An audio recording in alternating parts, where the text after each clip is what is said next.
What's up, guys?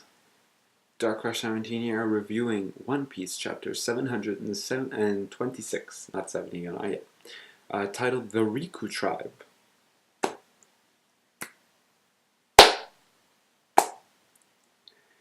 Kishi, take notes. This is how you write a freaking story. Excellent, excellent chapter in my opinion.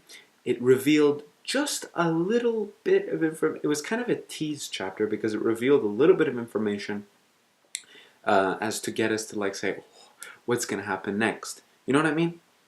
Anyway, the chapter starts off with where we ended up underneath the Colosseum, where the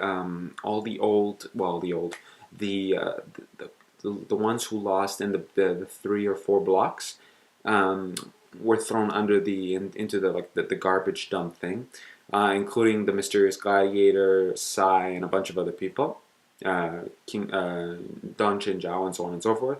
And they start to talk, and they ask, we find out that the mysterious gladiator, that the former gladiator, whatever his name is, happens to be King Riku, which is the former king of Dressrosa, which I did not really see it coming. I actually thought it would have been her father, Rebecca's father, as opposed to some random dude. But it probably does make sense because where has he been this whole time? Did he die? Not likely, right? He probably went to exile, hiding, something like that. Anyway, so we found out this guy is King Riku, King Riku Don the Third, and we find out, and everybody in the freaking room, well, almost everybody, were either former soldiers of his army, or people that respected him tremendously as a king.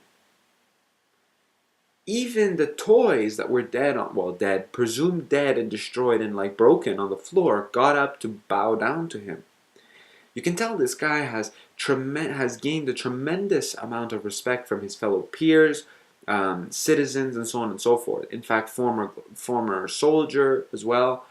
The fact that he was crying all over him, thank you for protecting Viola for me, that was very nice. I'm sure it wasn't easy for you.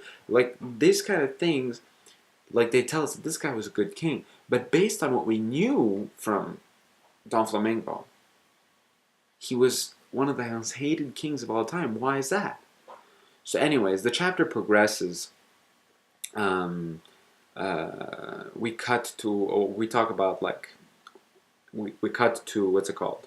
Usopp and the gang, and first we cut to Luffy in the Colosseum, and he has a discussion with the losers that are in cages, and he starts to mention that Don Flamingo likes to isolate losers because it will taint the image of Dressrosa. So, and then we see a picture, we see a building that says scrap on it, and I'm guessing that's where the soldiers that lose in the Colosseum go.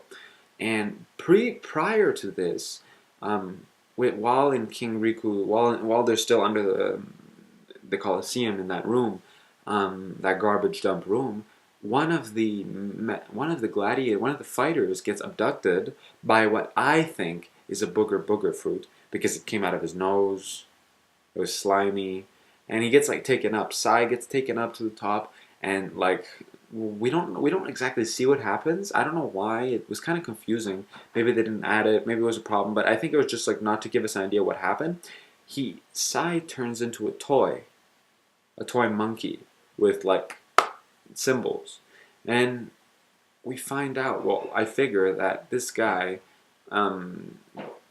he says, "I'm not moving of my own free will," which goes to show that this toy ability, you can't exactly be who you want to be for certain cases. But at the same time, Mr. Soldier Son, okay, how come he can control what he does? Because of Haki? Why? Anyway, so we cut back to the dwarf tribe, and they're giving us a little bit of history on what happened to their tribe prior to the Dressrosa heir 900 years, prior to the Riku Kingdom's heir 900 years before. And that was when a kingdom. That was when the celestial dragons ruled Dressrosa, and they treated the dwarves as slaves, and all they did was made them dig in the mines for jewels and stuff and so on. And it was very sad, and they were crying, and it was pretty well depicted. And then they said, a few hundred so years later, came a king called King Riku, and he freed the slaves. He freed them, and he basically he said, whatever you guys want, you can have it. Take it by all means. No charge on the cities, because like all the stuff they endured, he realized, King Riku said, that all the stuff you guys endured throughout these past years, I want to like, even though it wasn't his fault, he wants to like amend. He wants to make amends for it, and they really appreciated that. And you can tell like the fact that they were like happy when they were bringing up his name. And then we cut to Soldier-san, and Soldier-san is bringing up. He's talking about because Usopp's like, but like, why does this everybody hate this King Riku now? And if all you respect him so much, why does everybody hate him? And Soldier-san says something happened 50 whatever it was years ago, and on that single night, King Riku lost the trust from all his citizens. Looks like this guy must have been. What I think is that this guy was probably deceived in some way, shape, or form, or he was made. Don Flamingo or a Celestial Dragon made people believe something that wasn't true about King Riku. And so now that we know that King Riku is the grandfather of Rebecca, by the way, I don't know if I mentioned that he's the grandfather of Rebecca, that must mean that, is it possible that his father's alive? Does she have a brother? We know that? We don't know that yet, right? So anyway, so we cut towards the end of the scene, at the end of the chapter, and Soldier-san is still explaining some more, and how he protected Rebecca from when she was a young child, and taught her how to fight, and eventually the government caught her, and used her as like a show to fight in the Colosseum, like a spectacle. And he said, throughout all that time, Rebecca never knew that I was her father. And that I am her father, because he's technically still alive. And I was like, there's like 5 questions answered in one chapter. See, Oda answered, what I loved about this chapter, and that was the end of the chapter. What I love about this chapter is that Oda answered some questions I had, like a couple, not with too much information. Not too detailed, but just like food for thought. But it was very well done, because the way he did it, he answered a couple questions as opposed to answering one question in detail. I'm happy with both. But it's just a different way of doing things. And it just makes me anticipate the next chapter even more. I can't wait to see what happened next. What's going to happen next? Oh yeah, and I forgot to mention that part with Bartolomeo and how he sees Luffy coming out with the eyes like pointing, like, it's pretty funny. Anyways, that ass. Anyway, so it was a pretty good chapter. It was actually very well done. I honestly have no problems with it whatsoever. It answered a lot of questions. I really appreciate that. What could Oda have done better on? Probably the only thing I didn't like about this chapter was the fact that he did not explain what happened with Sai, like how that was a bit confusing. Like, he could have saved that for next chapter. It would have been a bit more clear, because I feel like it was placed in there randomly. You just monkey and like bye. Waste of a couple panels, waste of half a page. You know what I mean? But it's okay. Nobody's perfect. Other than that, it was an excellent chapter. We learned a lot.